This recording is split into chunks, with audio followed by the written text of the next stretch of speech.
everyone, just finished my workout, but decided we're going to do a long walk before we go for coffee. So I'm going to tell you about my experience in the Philippines from 2014 to now. Well, like a lot of things changed since when I was, even before I even decided to start traveling, my rent was $700 in Edmonton, and now I don't think you even can get a apartment for $700. But anyway, I'll tell you what made me decide to start traveling.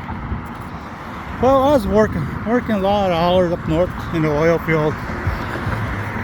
Like, I was working 60, 70 hours a week. I just got sick of having a boss and being stuck to one job all year long and nowhere going, dead end job, even though it was good money. Back in those days, dollar went a long ways.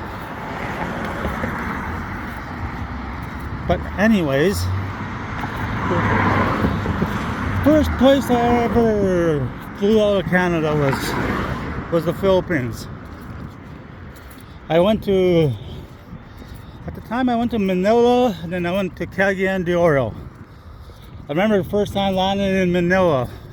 I think it was like 4 a.m.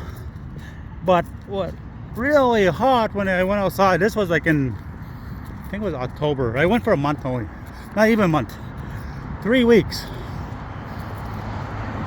Then I remember flying to Cagayan de Oro. Maybe we should talk about the airport a little bit in Manila. I went from the international airport to the domestic airport. I think it was Terminal 2 or 3. I can't remember exactly. But the domestic airlines, oh my God. Never seen so many people in an airport in my lifetime before.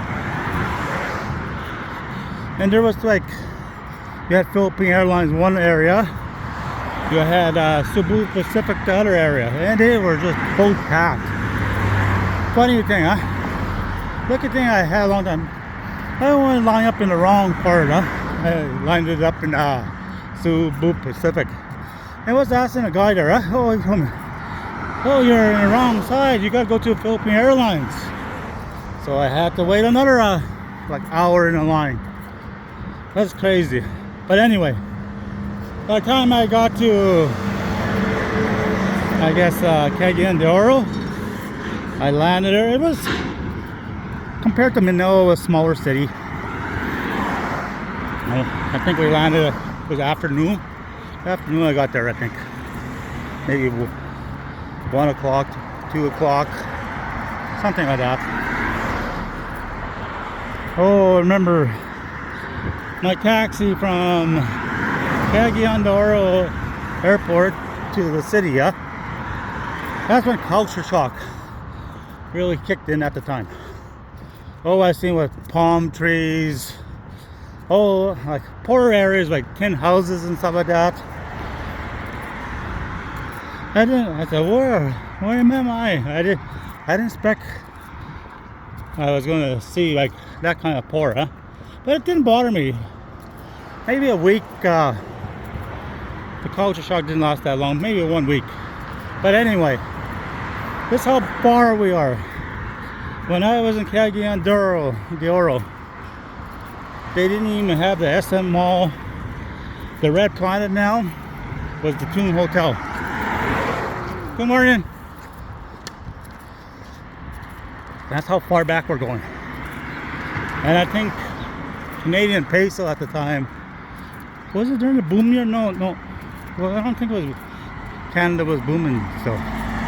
But anyway, I think I was getting like 38 pesos to the dollar compared to now, which is what, 41? And at the time, your dollar went way farther in the Philippines. When you want to get something, it wasn't like expensive now. price difference really changed in the Philippines. Well, pretty much I stayed 3 weeks there, huh? Before I even decided coming home. That was my first trip there. I went to the malls. I went to like the Sano Mall. It wasn't too bad. I found different places to eat. I didn't eat no street food at the time. At that time, my first trip, it was mostly like Jollibees, McDonald's, Greenwich Pizza, Innocent rice and barbecue chicken, I think it was. Well, it was only 3 weeks and it was getting time. I had to go. I didn't want to leave. That's how much I enjoyed it there. So I said, I'm gonna go back. I'm gonna make a new plan. I figured I was used to working full time back then, huh? Went back to Canada. I decided, I'm gonna get rid of my apartment, stay in the camps and save my money and travel half of the year. That was my new plan. So I worked all summer during the shutdown. I think it was at Syncrude. I made good money at the time. I think at the time I just turned journeyman, huh? I was new journeyman.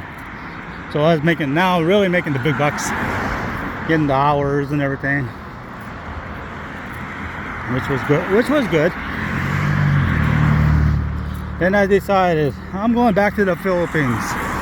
So this time I think I booked five months, but this time I didn't stay in a hotel. And at the time, you didn't have like a lot of bloggers, huh? You didn't know what to do, where to get money, where to stay, and how things worked, huh? I think there was like a couple bloggers, like Ricky, my Philippine journey, but I think he's dead now. He had a heart attack years ago. That's how far. Oh yeah, and Cuyas want to be Filipino, but he had a different niche. He had nothing about his was Philippine culture.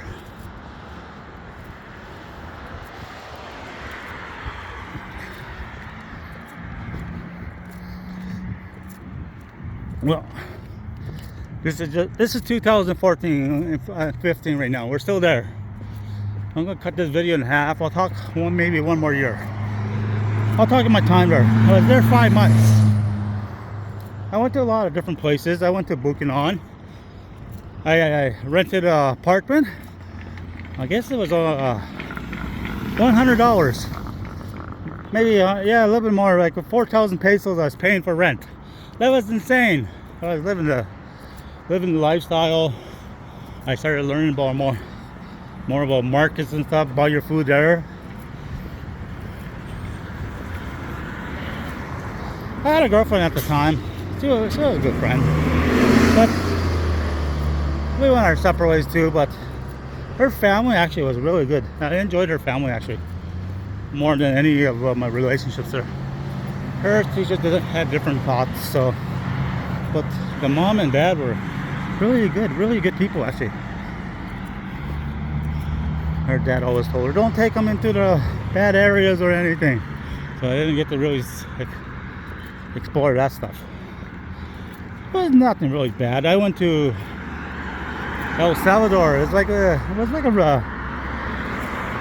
religious shrine or something, huh? That was cool. They had this big statue of Jesus. You had to go up hundreds and hundreds of steps of stairs just to get to the other side. Well, that was actually fun. I enjoyed that. It was a good experience. Yeah.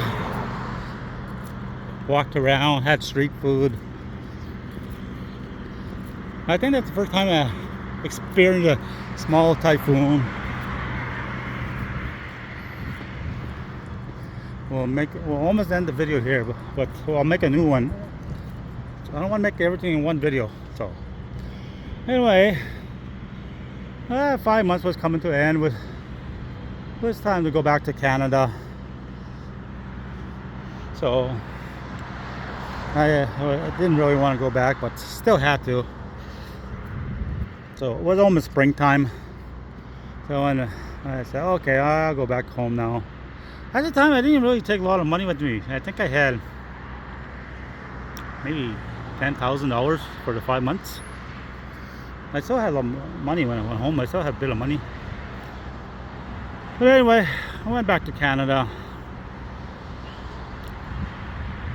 Went back to work. Started working again. If I was going to change locations the following year, start traveling different places. So I'm going to end the video right here. We're in end of 2015, springtime. Actually started in springtime. Going back to Canada, going back to work again. That's where I'm going to end it, and I'll talk about the next one.